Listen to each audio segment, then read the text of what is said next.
Everyone loves Walt Disney. His stories and animations have warmed the hearts of countless audiences around the world for generations.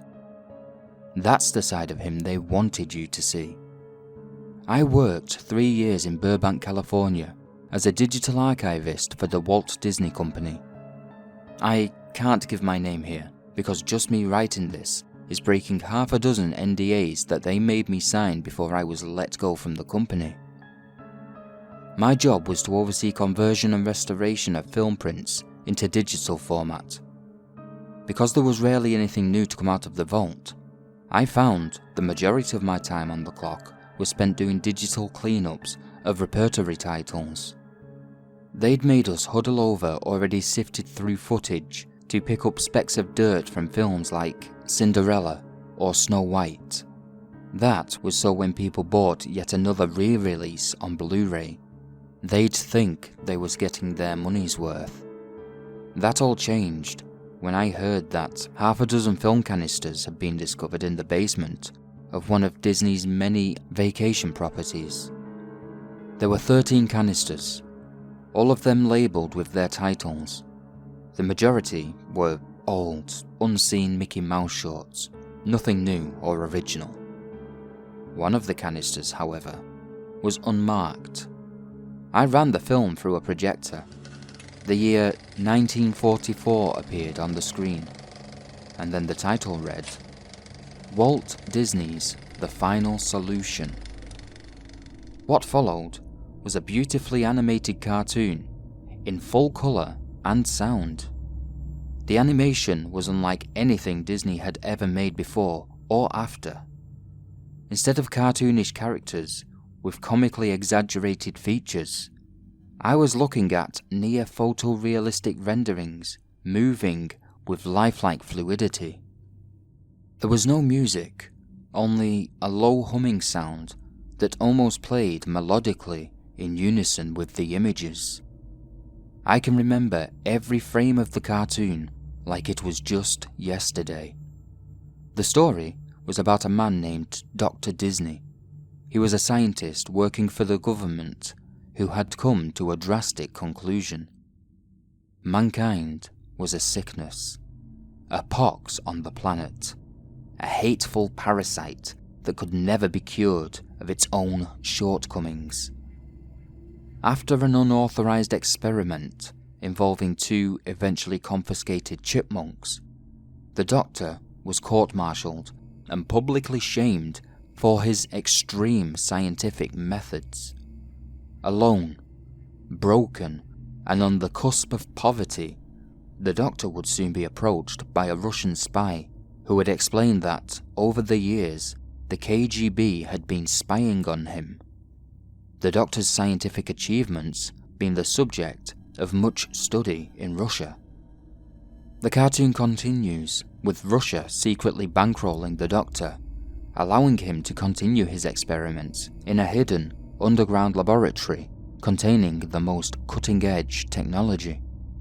This was all under the strict conditions that his completed work would be the property of the Soviets. Deep in the laboratory, the doctor began steps that, when finished, would change the unsuspecting world above him forever. The doctor meticulously crafted his perfect creation, manipulating the DNA of a common mouse into a 5-foot, upright-standing vessel of sentience. The doctor would name this metaphorical Adam Mickey. Mickey would be the first new race that would one day replace humans as the stewards of Earth. Walt would affectionately dub these new beings anthropomorphs.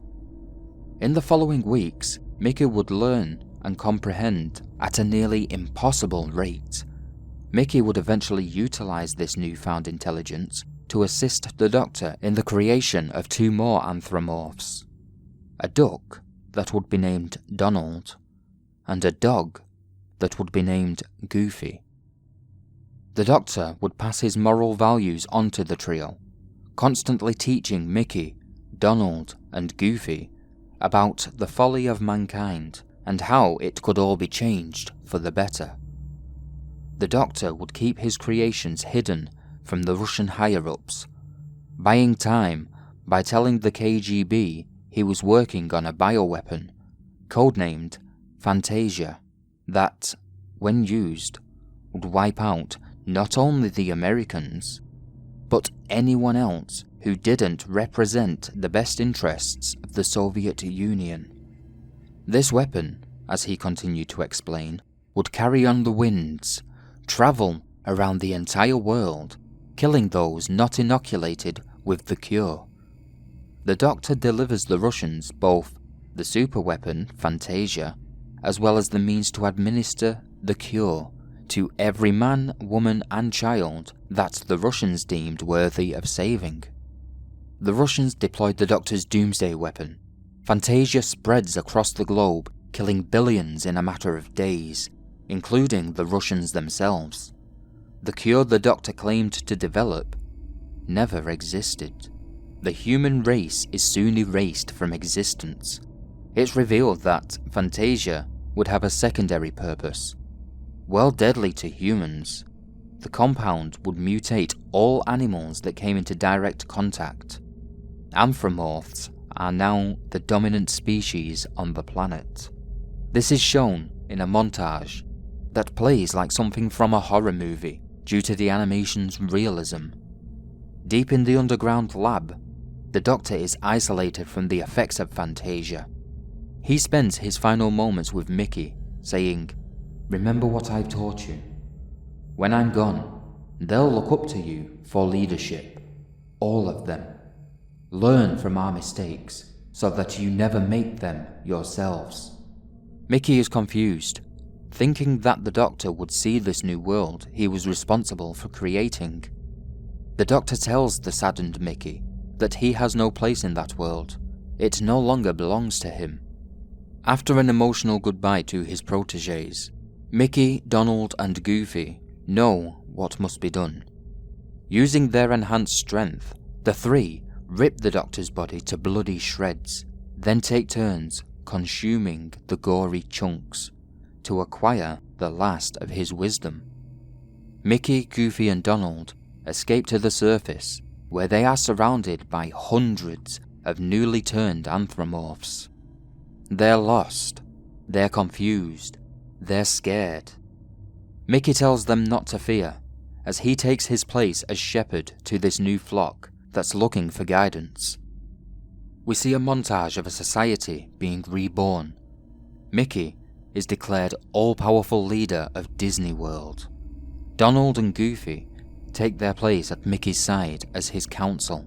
The anthropomorphs assume control over the already established human infrastructure, using their shared intelligence to improve on technology, once thought to be on the fringes of cutting edge. Even in this age of enlightenment, the anthropomorphs regard Dr. Disney with the reverence of a god. A religion is formed based on what was able to be pieced together from his past. They erect monuments, statues, and churches to worship the man who gave them all life. The effects of Fantasia are not without their drawbacks. While most animal species on the planet have evolved, there are those who have a genetic resistance to the change. This 20% of the animal population lives in harmony with their biologically advanced kin. They are named the Elder Ones.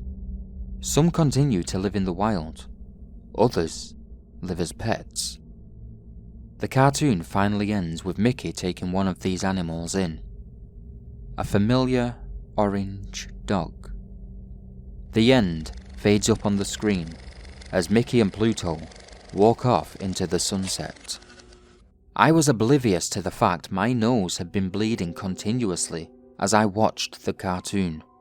Seconds later, the room started spinning and everything went black.